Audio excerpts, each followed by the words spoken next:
This is the future.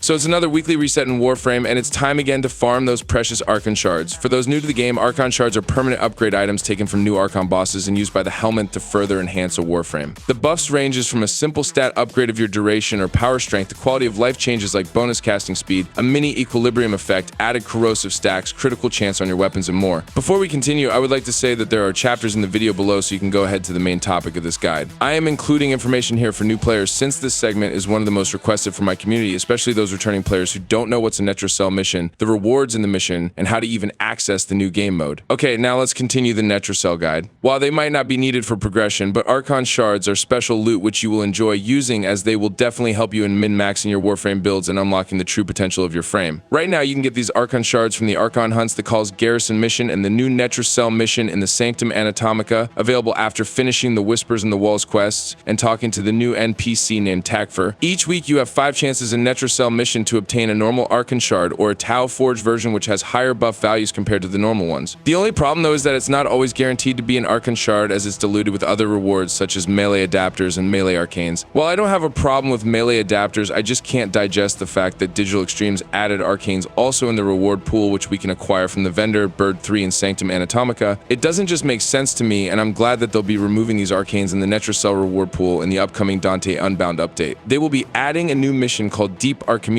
To access this new type of mission in Dante Unbound update, players must be ranked 5 in the Cavia Syndicate and must sacrifice 2 Netracell Search Pulses to play. Once sacrificed, players can replay these missions as much as they want, but can only receive 5 rewards from them each week. Digital Extremes mentioned in their dev stream that the rewards on Deep Archimedia will be better and almost guaranteed rare rewards such as those legendary arcanes, namely Melee Duplicate and Melee Crescendo. Developers specifically said that the more research value you have, the higher tiers of rewards you unlock. It's basically a sortie mission with 3 stages, but it's continuous, which means you can't change loadout. There will be 4 tier of rewards, and the tier 1 and tier 2 are drops from the Netracell drop table. Tier 3 is the Netracell drop table with a better chance for rare reward, and the final tier is a guaranteed legendary arcane. Chances that we can get 2 TAUFORGED version of Archon Shards per week with this new Deep Archimedia mission, but let's save more information for a different video, as I want to talk more about Netracell and how you can cheese it solo. After the Dante Unbound update, you can choose to do 2 Deep Archimedia missions and 1 Netracell mission. Or, if you don't have the loadout yet, then you can stick with the 5 Netracell mission per week, which is easier especially when done solo. The Netracell mission is not that hard in my honest opinion, even with the negative effects that you get from the key glyphs. Now, there was an exploit in the Netracell mission that can finish the whole Netracell mission fast. All you need to do is grab the key glyphs, hack the consoles, head to the Netracell vault, and then use Titania's Razor Ring to pass through the ceiling and then to the chest room. This removes the stage wherein you will have to lower the security levels of the Netracell mission, and you can finish the mission within 2 to 3 minutes. It's a luxury to skip that security stage, as it's one of the reasons why I prefer doing it solo. But like I have said, the Titania exploit is not intended, and it was already fixed during a recent update. Also, exploit would doom your account, so there's no point in even doing it in my opinion, as it will get you banned in Warframe. While Tagfer always say that solo is a no-go in Netracell, I still prefer doing it solo. There are dedicated teams right now doing Netracell mission, and sometimes they coordinate using specific Warframes to do the mission as fast as possible. Sometimes you will end up in a team asking if you have Warframes like Vauban to group enemies in the red zone during the security stage of the mission. This is by far the most annoying part of the Netracell mission, because sometimes new players are slaying enemies outside of the red zone, which is indicated in your mini-map by the way, and this makes the mission longer as it doesn't lower the security level of the Netracell vault. Warframes like Vauban, or even a Speed Nova that can increase the action speed of the enemies, are great in Netracell missions, and you can easily lower the security levels of the Netracell given that you have good weapons to kill level 200 plus enemies. Also, the Necromites are pain to deal with during the release of this new mission, but I think it's better right now and you can easily locate them. While in a decent team, you can do the mission in less than 10 minutes, and there are even times when it can be done in less than 8 minutes, depending on how fast you can travel to the objectives, lower the security levels, and destroy the Necromites. In public missions though, it's a Hail Mary sometimes, as you can find good teams, and sometimes you'll find players who will play as Wukong and Titania, then hack the consoles and just wait for the rest of you guys to lower the security level and get to the extraction point. Worst experience I had, the Titania is just sitting in the Netracell vault waiting for us to get rid of the security level, and then she then activated the Grimoire afterwards, which spawned the Whisper boss. And just a tip, don't ever touch the Grimoire and Netracell mission, as they are tougher version of the Whisper bosses that doesn't reward you anything new. You can farm the Arcanes drop by the Netracell Whispers on the normal tile set of the Entrati Labs also, so it's not worth the hassle and it will just make the mission time longer. During my solo runs, I average less than 10 minutes doing the full run, and I have no issues with all 4 key glyphs that has debuffs which makes me lose health and energy. For this mission, the Warframe I am always using is the broken one named Saku. I know that you have concerns about this Warframe, especially survivability, but let me show you my build and setup, then explain how I counter all the weakness of this Warframe in Netracell missions. The main reason why I picked Saku as my main Warframe to do solo run in Netracell mission is because they got the best tool to lower the security levels in the mission fast. Their Grasp of Luck is an aimbot turret that fires void damage to enemies, and when you strip the defenses of enemies using their gaze ability, then cast their fourth to debuff enemies with void damage bonus, the Murmur faction will simply melt even if they are 200 plus levels in the Netracell mission. All I need to do is move around the red zone and my void weapons will take care of the rest. For this build, it's always about max range, so your Grasp of Luck can steal more guns from enemies, and you can have the maximum guns to deal the maximum DPS for this skill. Max range also is great for gaze, so it can cover a wide area, increasing the overall effectiveness of your defense stripping skill. For survivability, I choose to go with Catalyzing Shield, Brief Respite, and the Umbral mods. I can easily abuse the shield gating mechanic, since one cast of any of my abilities will restore the 66 shield I have, giving me the 1.33 seconds invulnerability always from Catalyzing Shield. The Umbral mods are unnecessary for other missions, but it helps in maintaining my health while I have a key glyph that drains my health per second. For the energy, I just use 2 blue Archon shards so I can have enough energy to recast my abilities. Anyway, both Nourish and Zenuric's energizing dash will give me the energy maintenance needed to spam my abilities. However, I don't know if it will be this efficient after Dante Unbound, since Digital Extremes will be nerfing Nourish. If it will be a huge nerf, then I will just add Arcane Energize in my build. Also, I added some operator equipment on this build to help maintain my health in the mission. With Magus Elevate, I can just simply go in and out of my Warframe to restore my health. The good thing is that while I'm in operator mode, the Grasp of Luck still shoots enemies, giving me that efficiency I need in killing enemies in the mission. Another thing that I should add is not all enemies are affected by the defense strip of Gaze. Those enemy Necromech units in the Entrati tile set can't be stripped of their armor with Gaze, but you can cast Gaze on them. If you see an enemy Necromech, then just simply cast Gaze on that unit instead of forcing to down it. In addition, those flying units are really annoying as they can't be targeted well by Grasp of Luck. That is why you should need a weapon to deal with them. These enemies are called the Severed Warden, and while they can be targeted by Gaze, also I don't advise you to do it, since their ability to give over guard to 3 of their allies will still be active while they are petrified with Gaze. In terms of movement, just use your operator to move from point A to point B, especially in the hacking part of the mission. Also, always bring a cipher so you can decode the console in an instance, and if you have Parazon mod called Untraceable, then the better, as this gives you 15 seconds of invisibility after hacking a console. Other than that, just cast your Grasp of Luck until you get the max number of weapons, then just maintain it with your 4th ability. Lastly, Nourish is very helpful also in dealing with the Necromite units. In my case, I use a Sentinel with the Verglass weapon modded with these mods for maximum survivability. The radiation will confuse target while cold will slow them down, and because I have Duplex Bond mod, I can have 4 Sentinels that can proc these statuses. However,